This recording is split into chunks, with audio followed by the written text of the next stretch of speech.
Welcome to this video. This video is going to talk about the major elements of structuralism, one of the major schools of thought in psychology. On this front page, that's Wundt, who is one of the major psychologists in this movement. As I have alluded earlier, the major structuralists include William Wundt and Edward B. Titchener, who was also a student of Wundt.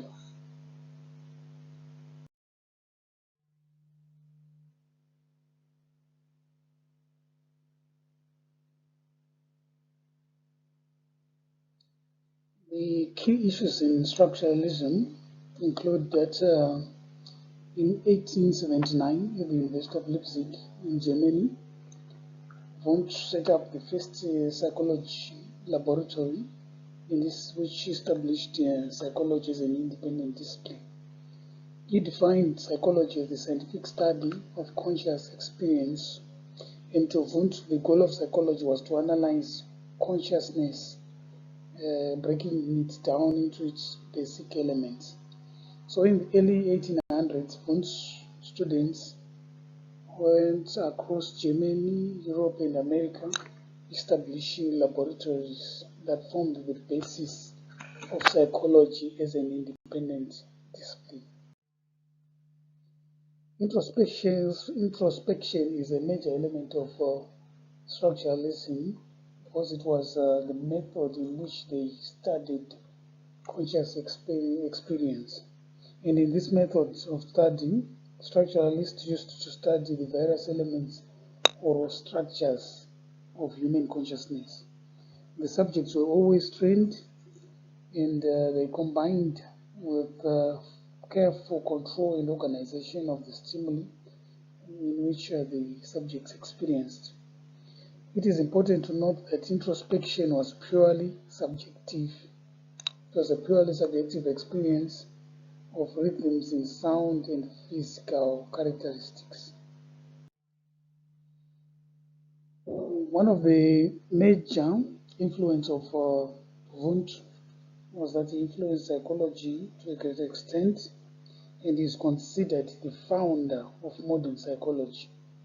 Although structuralism is no longer a dynamic force today, it is important for us to know that it took the first step towards making psychology a systematic empirical science. So in summary, Wundt's major contribution is that he determined the subject matter of psychology, the method of research, and influenced the birth of psychology as a scientific independent discipline.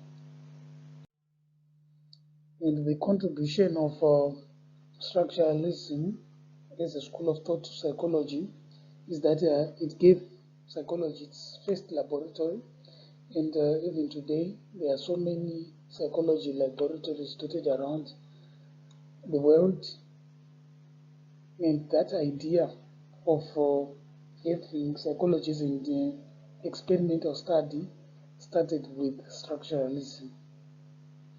So in other words, its greatest contribution was that it showed that psychology could be a valid experimental science which can stand alongside other sciences.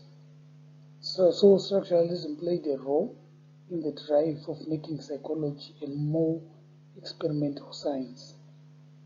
All the other schools that came after psychology, they were either refining what structuralism started, or they were adding. If you look at functionalism, they used introspection, and when the behaviorists started their school of thought, they rejected both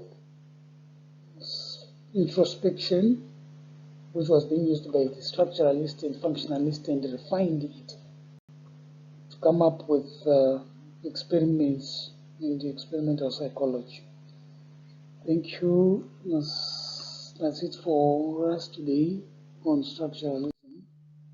Subscribe to the channel. Thank you.